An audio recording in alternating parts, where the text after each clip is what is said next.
Ferdi Sambo lolos dari hukuman mati, ini langkah Kejagung.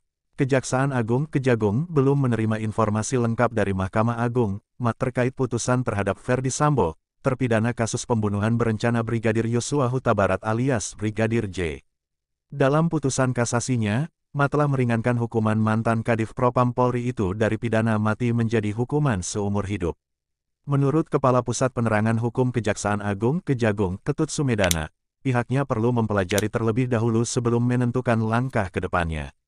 Kita belum mendapatkan putusan secara lengkap dari kita akan pelajari terlebih dahulu, kata Ketut melalui pesan singkatnya, Rabu, tanggal 9 Agustus tahun 2023.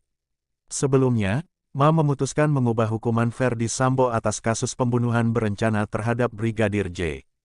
Perubahan itu diputuskan lewat sidang putusan sidang kasasi di Gedung Jakarta Pusat, Selasa, tanggal 8 Agustus tahun 2023.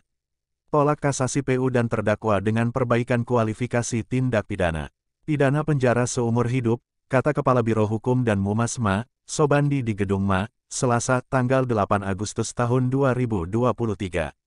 Dalam mengadili perkara ini, menurunkan 5 hakim.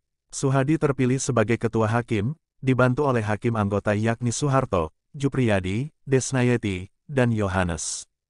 Sobandi mengatakan sidang kasasi tersebut digelar secara tertutup, yang dimulai sejak sekitar pukul 13 waktu Indonesia Barat dan berakhir sekitar pukul 17 waktu Indonesia Barat. Terdakwa juga tidak hadir dalam sidang kasasi tersebut. Pakar hukum pidana di Universitas Padjadjaran Bandung, Dr. Nela Sumika Putri melihat putusan kasasi Mahkamah Agung ini sebagai kontribusi baik karena sejalan dengan perubahan KUHP ke KUHP 2023 yang menjadikan hukuman mati sebagai alternatif pemidanaan terakhir. Semakin lama kita memang akan menghapuskan pidana mati, jadi putusan ini menunjukkan sisi positif bahwa melakukan salah satu bentuk moratorium pidana mati dengan menurunkan putusan menjadi pidana penjara seumur hidup. Jadi dari sudut pandang hukum, khususnya hak asasi manusia, ini adalah langkah yang positif. Dari sisi hukuman yang dijatuhkan juga tidak ada yang dilanggar karena untuk kasus pembunuhan berencana, alternatif hukumannya adalah hukuman 20 tahun penjara, hukuman seumur hidup dan pidana mati. Yang kini harus dikaji lebih jauh adalah apa pertimbangan hakim yang memperingan hukuman Ferdi Sambo, jelasnya.